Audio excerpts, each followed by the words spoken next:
You know, pretty sudden or pretty drastic that November opens with, Taurus, for you, but I'm showing that there may be some fear or resistance to that change.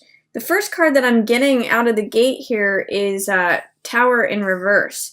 And Tower represents change that kind of comes out of nowhere, change that we may not see coming, and change that tears down old structures that have been in existence, or things that we thought were permanent.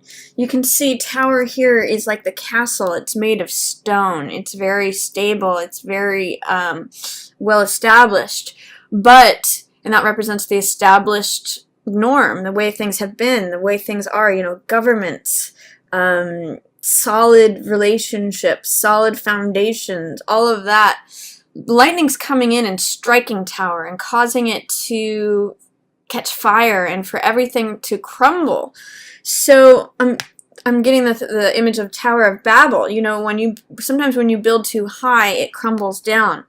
So, and sometimes, you know, even things that look the most permanent can't be sustained over long courses of time. Even ancient ruins, you know, we'll see that what was built a long time ago and was very structured and rigid in its time eventually crumbles over the course of time. In many cases. For these lightning bolts coming in, this is new divine information that is affecting this tower and igniting it. So it's sudden change, stormy change, out in the middle of nowhere, unexpected, you know, don't always see this coming. In the reverse position, it shows that there may be some fear about that, some resistance about that, some delay, in some ways, the tower energy that is very much there, the change, the sudden dramatic change, forceful change, is not being allowed to come through clearly and easily. That means that you might be resisting this, or that you might, again, just have fears or doubts about it happening. So that is going to be my first message to you, Taurus, for November, is embrace the change. Embrace the storm. Don't fight against it. Don't swim upstream. See if you can work on allowing whatever change comes out of left field, because really it's breaking open to new structures. There is someone who is a earth sign involved with this, and this could very well be you, Taurus. This is the Queen of Coins, and Queen of Coins is a very Taurian sign, you know, archetype. She's down to earth, she's practical, she's good with money, she is like the person that you'd be expecting to cook a big meal for all the visitors who are visiting, and she takes care of the animals and the children and the whole homestead here. And she is looking away from this tower. She is kind of trying to avoid it, and it's also in reverse. So this tells me if there's like this big explosion that happens, Mama ain't trying to hear it. Or, you know, she's just trying to look the other way and pretend that that's not happening over here in the background. So again, I'm seeing, if this is not you, this could also be a Virgo or a Capricorn, but I'm kind of getting the sense that this might be you, Taurus. So if you are normally in a position of authority and you're trying to hold down the fort, you're trying to be practical, down to earth, trustworthy, all of that, you know, try to just glimpse over your shoulder once in a while to look at this tower and realize that it's not necessarily always a bad thing. It may look like a bad thing, but try to get over fears regarding it, or just glimpse over your shoulder and take it in whatever doses you can handle it, because it's actually breaking open your world. And tower's not necessarily always a thing to be feared. Again, whenever you roll with the storm, instead of trying to fight against it, you're stronger on the other side of it to continue with your life. So rely on your own practical, grounded self. That's the earth energy is coming through in the upright position here, and this is the person who maintains her cool. She's practical. She's trustworthy. She's grounded. That's a really good word here. Stay in that. Be Queen of Coins, because she can sort of like breathe through whatever's coming at her. It also looks like Eight of Wands in reverse. Eight of Wands means that things are happening quickly. Things are flying through the air. The information is almost lined up. It's approaching quickly. This is sort of like the feeling of a pot of water that is just about ready to boil, and it's, the last 10%, last 10 or 20% needs to happen, or the last piece of information needs to come in. That's what Eight of Wands means. Things happening quickly, information coming in, things lining up, wands flying through the air, information being conveyed. In the reverse position, this is like a resistance to that information being conveyed. There may be some last piece of the puzzle. It's coming at you, and you're trying to resist it. It's like, don't tell me that. I don't want to hear it. I don't want to see it. I know this stuff is coming at me. I know the times they are changing, but I don't want this to end, or I don't want that pot of water to boil. So it's almost like a denying or a resisting of the information that is coming at you. I'm going to encourage you, Taurus, if that's the case, try to be open to it. Try to roll with it. Try to look at how it might be beneficial to acknowledge what's happening. It could either be that stuff is happening when we have Eight of Wands in reverse. It could be stuff that's happening too fast for you, or it's too slow, it's in delay. It's not happening, at the right time, coming for you quickly. It's like there's a resistance to things happening quickly. There's a resistance to receiving that last piece of information. So I kind of see that there's a storm happening around Taurus here. And keep in mind, too, this is the dark night of the storm. This is like the clear day afterwards. So you're kind of trying to keep your cool in between. And the more you can focus on allowing things to happen that are happening, it's going to benefit you. It's going to be easier to retain your calm, composed, grounded center, Taurus. Because guess what? After all that, just like when it rains, it's actually really funny pictorially with the images of the weather here, because if you look at the progression of the weather in these three cards that are surrounding who I'll call Taurus, we've got the storm that happens that you really don't want to happen in reverse. We've got the new information coming in, the thing almost being complete. It's 80 to 90% lined up, and it's a clear day in the background, like when after it rains we see these big cumulus clouds. That's being semi-resisted, but here it is at the blue day. And then here is Ace of Cups. My cup runneth over. This is like, when the new day arrives after it's rained and stormed. It's given all this life to this new flowers. Heart's energy. Cups represent heart or emotion, so it's like having your heart filled. It's the dove of peace arrives. So this is Ace of Cups, which means a new beginning of the heart. And as you can see, it kind of means joy, compassion, love, a new passion perhaps. It's that same echoing of the new moon in Scorpio energy that we've seen. New moon Scorpio is new passions, new desires. Aces are always new beginnings. Heart, Cups energy represents heart, which has to do with emotions and desires. So you're really busting forth into new desire, new passion.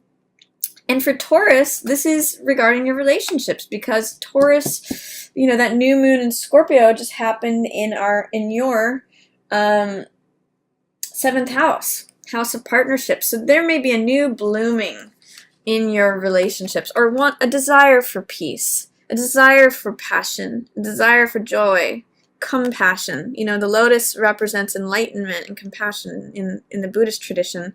So this is all a new desire, new passion in regards to relationships. So enjoy that, Taurus. You might have to get through a little bit of a storm here at the beginning of November to get through that, but don't resist it. Don't resist it. There's good stuff here for you on the other side.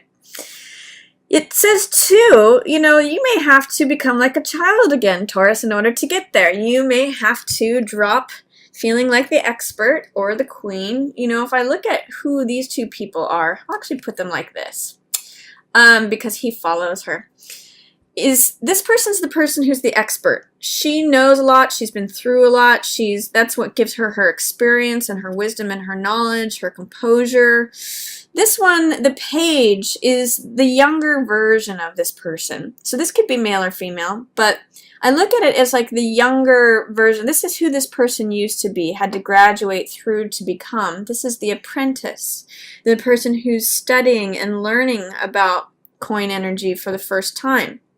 So page is open and willing to be the novice, willing to be the beginner, willing and enthusiastic, and is like, sign me up. I want to soak up everything that I can. I want to learn. And it could be related to money. It could be related to values. It could be related to lifestyle. But there is some resistance on your part, Taurus, of being the novice again, being the person who doesn't have the experience. This may mean that you're not willing to go into an area as a non-expert, as the non-authority. This person doesn't have the authority. This is like the newbie on the block. This is the rookie, is a good word for this. But what I'm seeing is that in order to achieve the world card, that's in reverse too. In order to get to this, which is showing up for you here in the middle of the month, you have to be willing to be the rookie. Be the young part of yourself. Be the young earth sign that you used to be. Be willing to sign up as the novice and take on the role of the enthusiastic, willing, optimistic parts of page, because that's really leading you to world. And world means feeling free, feeling supported, feeling like your complete self that's getting support from the entire celestial sphere. I mean, we've got Leo the lion representing the fire energy and energy of, courageousness. Taurus here is you, representing the physical element, physicality. Scorpio is represented by the eagle, which represents transformation and is the water element. And then we have Aquarius here, which is represented by the person, represents air or the mind element. So it's like you're supported in all realms when world shows up. It's one of the best cards in the deck. It represents integration, freedom, victory, success, just completion of self, complete self. By blocking your willingness or optimism, you're blocking this, your access to this. Those are in reverse together. So as you become more open, as you become more enthusiastic, more willing, I'm even getting a sense of more vulnerable, more willing to be recognized or seen as the novice again, restarting, rebuilding, going back to a younger version of yourself or less experienced version of yourself, you reawaken this world. That's what allows you to get there. So consider that, Taurus. Don't be afraid to be like the young apprentice again, because guess what else it leads you to? Intimacy. Remember what I said about vulnerability? That's what this Lover's card is about. This is intimacy through vulnerability. You can see in this card, both of these people are naked, so they're being completely open with one another, completely connected. There's mature intimacy here going on, and it's love, it's compassion, it's care, it's lovers. It's as close as you can get with another human, and it's because you've been able to be vulnerable, be free, be open, be willing. It might be hard for you, and you might have resistance against that. That's what the cards in reverse are telling me. But if you can access it, this is there for you on the other side. This could be that new passion that's showing up for you. It could either be the beginning of a new relationship because you're open to it and allowing yourself for it, or it could be a new passion within your current relationship that by being this young person becoming free again, this comes about. So Taurus, there's some nice stuff for you here, especially mid-month, once you push through this, and if you're able to allow that younger side of yourself to come through. I mean, alternately, this could be another earth sign. This could be Virgo or Capricorn, maybe a child of yours that you're having a hard time with, and it's cramping in on your freedom, on you feeling like you get to be your full self. Like, this is the queen, and it could be that this is her in reverse because of interaction with this younger earth sign person, tension, friction. But I'm really getting the first interpretation more for you, Taurus, that this is the younger side of yourself. It could really go different ways for different different Taurians out there, but that's what's showing up.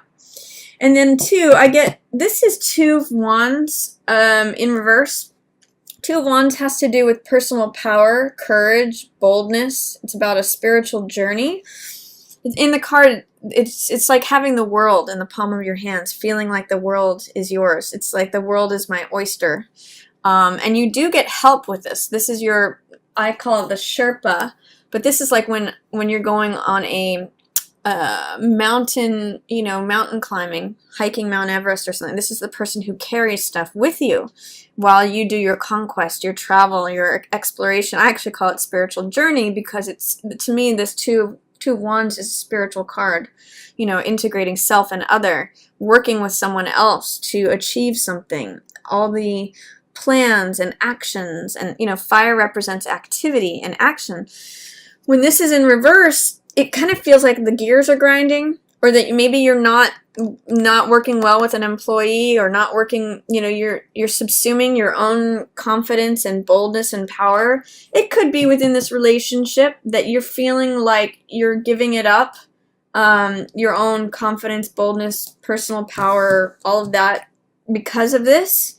But it could just be that for whatever reason, you are dampening yourself, or you're feeling a little less than, not feeling so bold, not feeling so confident, not accepting help could possibly be it. While there's another person wanting to help you, it could be like resistance to that help, or resistance to feeling like you can go out and do things. I'm not sure how it's going to show up for you, Taurus, but there it is.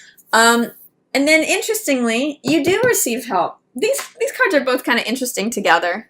This card is a card of recovery, 6 of Swords. It has to do with going from stormy seas, hello Tower, to calmer horizons.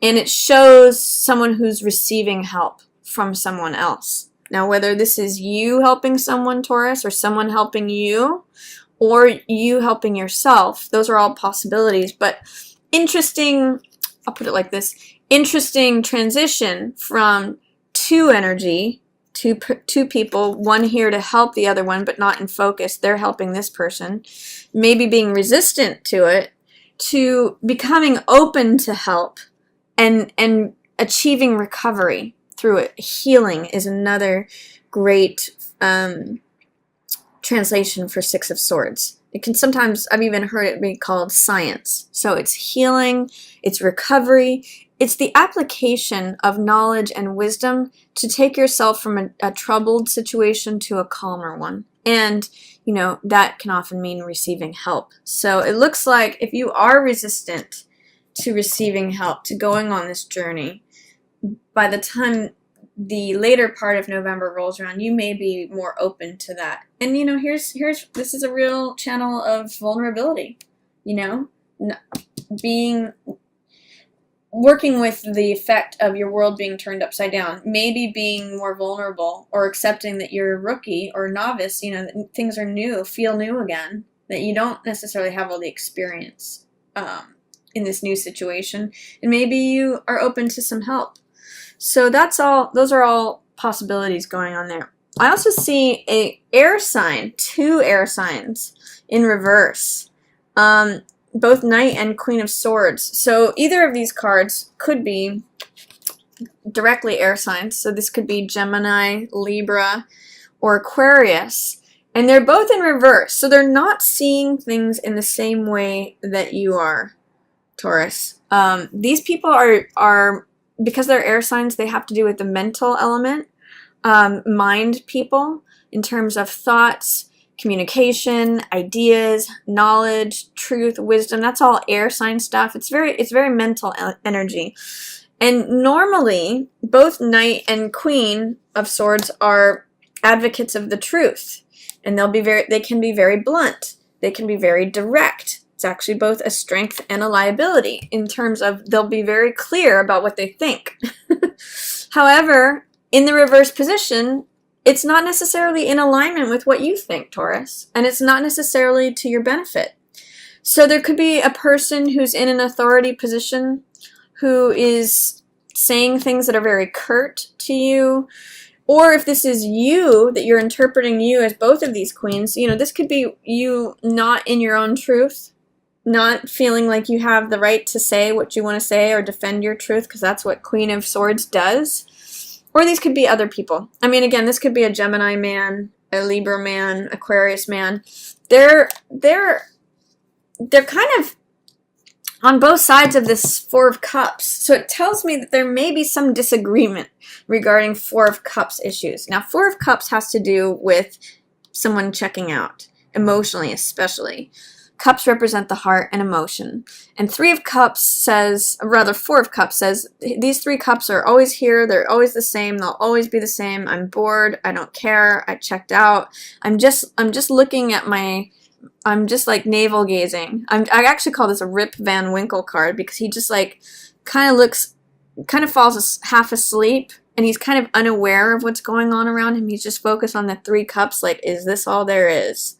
Whereas the universe is trying to hand this person another piece of heart, another more emotional life, more, it's this cup. I mean, look at these cards. They're almost, this is what's being depicted here. I'm handing you the cup runneth over, peace, joy, new passion, new love, new creativity, all of that. But the Four of Cups person doesn't see that, because they're too preoccupied with what's going on in you know, in sort of like their cycle of thinking, that they miss out on this extra cup, that they don't see that they've checked out. They don't realize they're asleep or aloof or bored, or, you know, they just don't, they're not engaged. They're not present.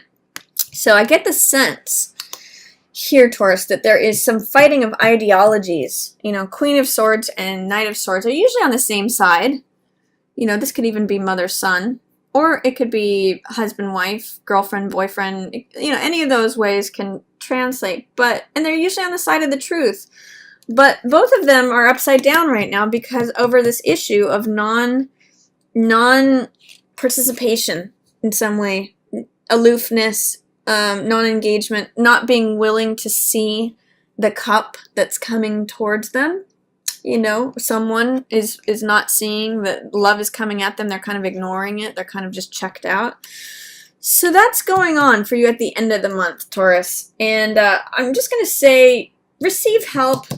You know, be open, be vulnerable. Enjoy this lover's energy that's happening for you mid-month. Enjoy this new passion, new desire that's coming for you, like after the storm. There's a lot going on for you in November. So if it can help you, water energy is going to help this. If there is any dialogue between two people that is in conflict or in tension, bring water into the situation. Bring heart energy into the situation. This is where you unite, you know?